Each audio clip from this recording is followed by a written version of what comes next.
अऊज़ु बिल्लाहि मिनश्शैतानिर्रजीम बिस्मिल्लाहिर्रहमानिर्रहीम। पनाह मांगते हैं हम अल्लाह की शैतान मरदूद से। शुरू अल्लाह का नाम लेकर जो नहायत मेहरबान रहने वाला है। मेरे पाकिस्तानी दोस्तों, बुजुर्गों, भाइयों, अस्सलाम वालेकुम। मैं engineer Khalid Mahmood Pakistan unity solidarity foundation के बेड फंड से। मैं सबसे पहले आपसे दो तस्वीरें शेयर करूंगा या दो खबरें शेयर करूंगा और उसके बाद मैं आपसे ये सवाल पूछना चाहूँगा कि ये chief of army staff Pakistan का हुक्मरान है।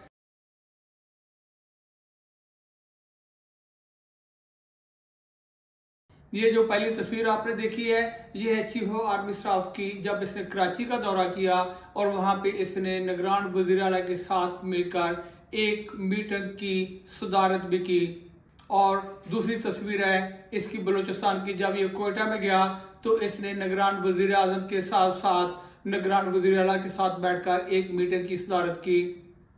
मैं आपसे पूछना चाहता हूं, क्या ये मेरे मुल्क का चीफ ऑफ आर्मी स्टाफ है या मेरे मुल्क का हुक्मरान?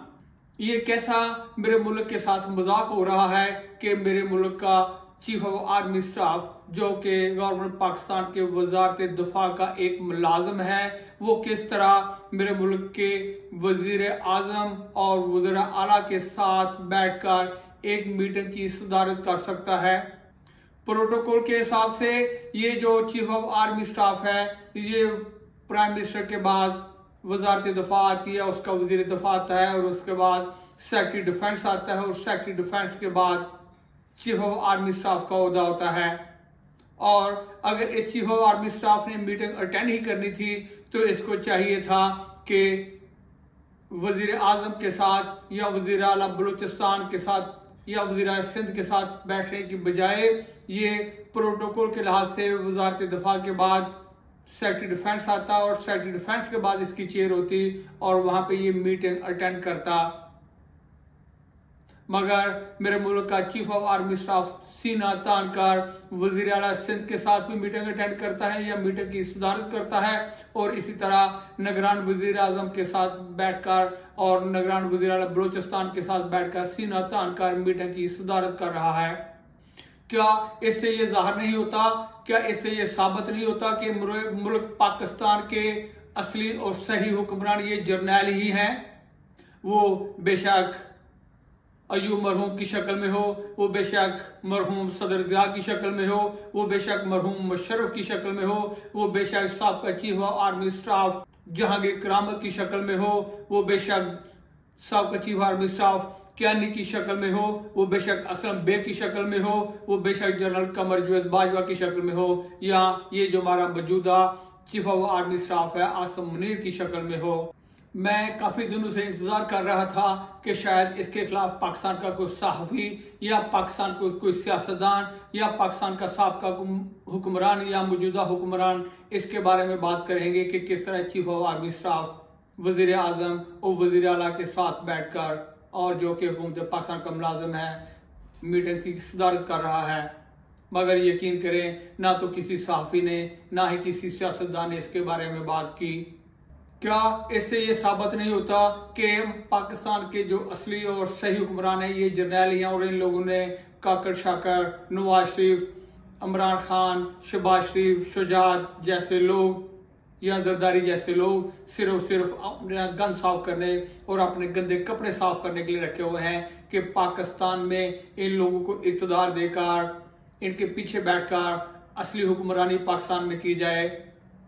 ये सिर्फ काकड़ का मसला नहीं है। इससे पहले जो इमरान खान था या नवाज शरीफ था या जरदारी था या शुजात था, ये सब के सब लोग इन्हीं जर्नैलों के पैदा करता है, इन्हीं जर्नैलों के बनाए हुए लीडर हैं जो कि इनके लिए गाली खाते हैं, इनके लिए आपस में लड़ते हैं। मगर पाकिस्तान के असली और सही हुक्मरान ये जर्नैल ही हैं और उससे बड़े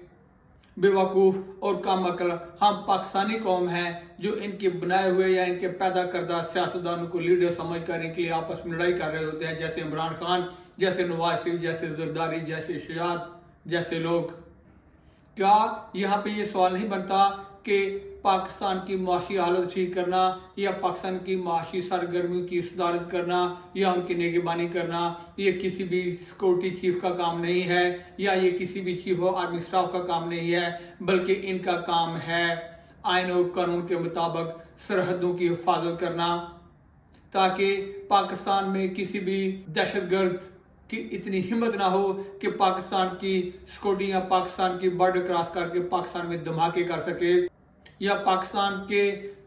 स्कूलों में दाखिल होकर पाकिस्तानी बच्चों को शहीद कर सके,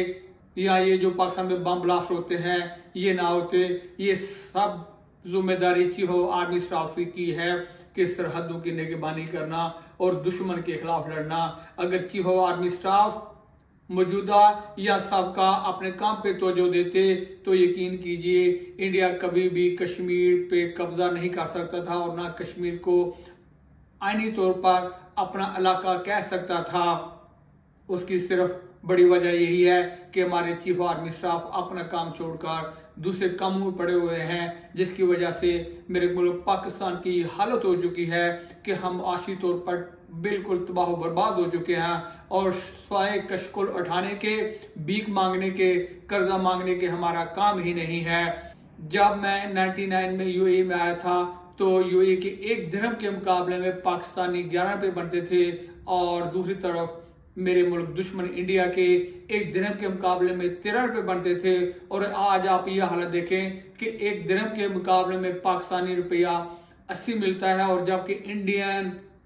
जो रुपए की वैल्यू है 1 दिरहम के मुकाबले में 30 या उससे भी कम है। आप ये सोच लें और देख लें कि हम लोग कहाँ तबाह बर्बाद होकर खड़े हो गए और इंडिया कहाँ खड़ा है। उसकी वजह सिर्फ और सिर्फ यही है कि वहां पे हर अदारा या हर अदारे का मुलाजम वो काम करता है जो उसकी जिम्मेदारी है। कभी आप लोगों ने देखा या कभी आप लोगों ने सुना कि वहां पे कभी चीफ ऑफ आर्मी स्टाफ ने अकेले बैठ के वजीर आजम के साथ 1-to-1 मुलाकात की हो? कभी आपने ये देखा या सोचा वहां पे इंटेलिजेंस अदारों ने कभी आकर ये कहा हो कि वहां पे इलेक्शन बिल्कुल ठीक हुए हैं? कभी आपने वहां पे ये सुना या देखा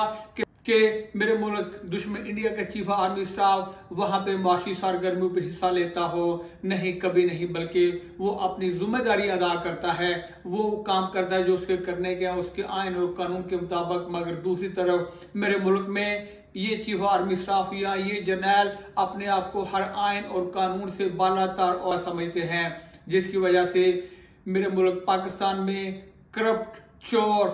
डिक्टेटर, झूठे जो लोग थे वो आज अपने आप को लीडर बनाकर साबित कर रहे हैं। कभी नवाज शरीफ की शक्ल में, कभी जरदारी की शक्ल में, कभी इमरान खान की शक्ल में, कभी शहबाज शरीफ की शक्ल में, कभी शुजात की शक्ल में, और हम लोग इनके लिए आपस में लड़ रहे हैं। तो मेरे पाकिस्तानियों, आओ आवाज उठाएं कि हर अदारे का मुलाजम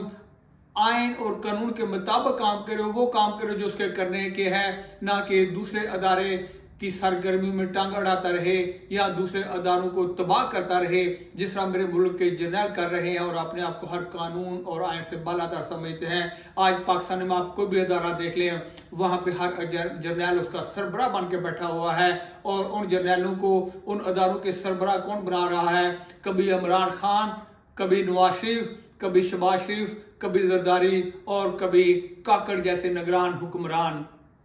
क्या कभी इन हुक्मरानों को या इन सियासतदानों को शर्म आएगी? क्या कभी इन सियासतदानों या जो हमारे साबका हुक्मरान या मौजूदा हुक्मरान है इनको नदामत महसूस होगी? तो यकीन कीजिए बिल्कुल भी नहीं। अगर इनमें नदामत या शर्मिंदगी या इनको थोड़ी सी गैरत होती तो ये लोग इन जर्नैलों के जूते पालिश ना करते, अपनी कौम के साथ झूठ ना बोलते, अपनी कौम को धोखा ना देते, अपनी कौम के साथ करप्शन ना करते। मगर उस वक्त तक जब तक मेरी पाकिस्तानी कौम इन लोगों को शर्म नहीं दिलाएगी, इन लोगों को जूते नहीं मारेगी, और मेरी पाकिस्तानी कौम उस वक्त तक इनको जूते नहीं मार सकती जब तक अपने अपने लीडरों का मुहासबा नहीं करेगी, अपने अपने लीडरों को सवाल नहीं करेगी। वो बेशक इमरान खान के पैरोकार हों, नवाज शरीफ के हों, जरदारी के हों, शहबाज शरीफ के हों, शुजात के हों। तो पाकिस्तानियों, आओ हर उस हुक्मरान से नफरत करें, हर उस हुक्मरान को जूते मारें तो इन जर्नैलों को आगे लाते हैं, इन जर्नैलों की तारीफ करते हैं जब इक़्तिदार में होते हैं, और जब ये इक़्तिदार से बाहर हो जाते हैं तो फिर इन्हीं जर्नैलों को गाली देते हैं और कोशिश करते हैं कि फिर इन्हीं जर्नैलों के जूते पालिश करके इक़्तिदार हासिल किया जाए। आए अल्लाह ताला से दुआ करें और साथ ही कोशिश करें कि हम पाकिस्तान में वो हुक्मरान या वो लीडर पैदा करें जो कि हम में से हो, हम जैसा हो, जो कि झूठा ना हो, जो कि करप्ट ना हो, जो कि बदकिरदार ना हो। आमीन सुम्मा आमीन।